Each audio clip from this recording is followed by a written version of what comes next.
What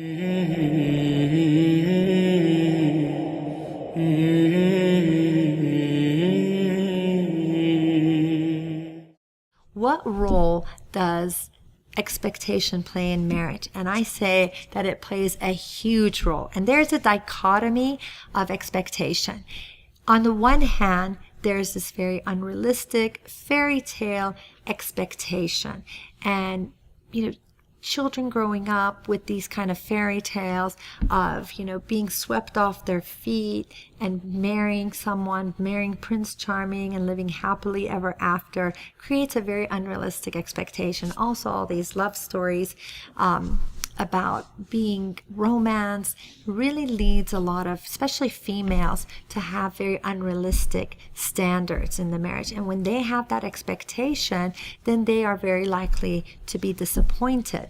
I've had clients who are 40 years old. They come into my office and they said, I expected a fairy tale life. And they've been so affected by this, that it really prevents them from appreciating and enjoying their life.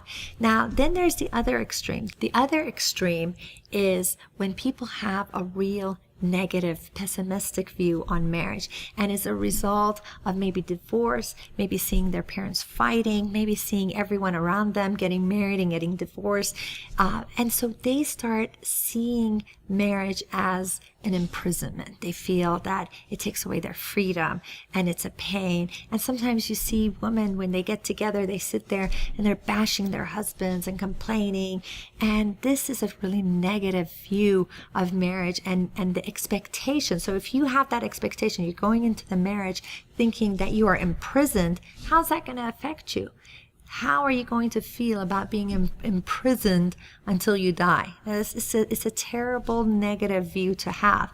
So what's really important is to balance it, balance your views where you're not too unrealistic and expecting a fairy tale, and you're not completely pessimistic thinking that you're doomed to fail. You need to have a realistic expectation of marriage, and you get what you put into it. I mean, just like with your prayer, when you are concentrating, when you are working on your heart and you're going in for the sujood and your prayer, it's like whatever you put into it, then you see the results of the spirituality. In the same way with marriage, it's whatever you put into the marriage. If you're not investing time, if you are not being emotionally present, physically present for your spouse, psychologically there to support, to have that sort of companionship, then you can't expect to get anything out of it. So whatever you put into it, that's what you're going to get out of it. There are individuals who put their heart and soul into it, and they will see the results. They will see that their spouse is content and happy, and you have a good working relationship. It can be achieved, but it just takes effort. Just like when you go to the gym, the person who's there with a 3-pound dumbbell, they're not going to see any result because they're not really putting forth true effort. It's only those individuals who are pushing themselves and doing something that's very difficult and very hard and strenuous, but they are persistent at it. That's when they see the results. The same thing with marriage. If you are persistent and if you put forth effort and you're willing to go the distance and you're consistent, then you will see results, inshallah. The last point I want to make as far as expectation, and this is advice from my mother right before I got married, is lower your expectation. It's really important to always lower it. I should say, just have zero expectation, and that way you're always pleasantly surprised.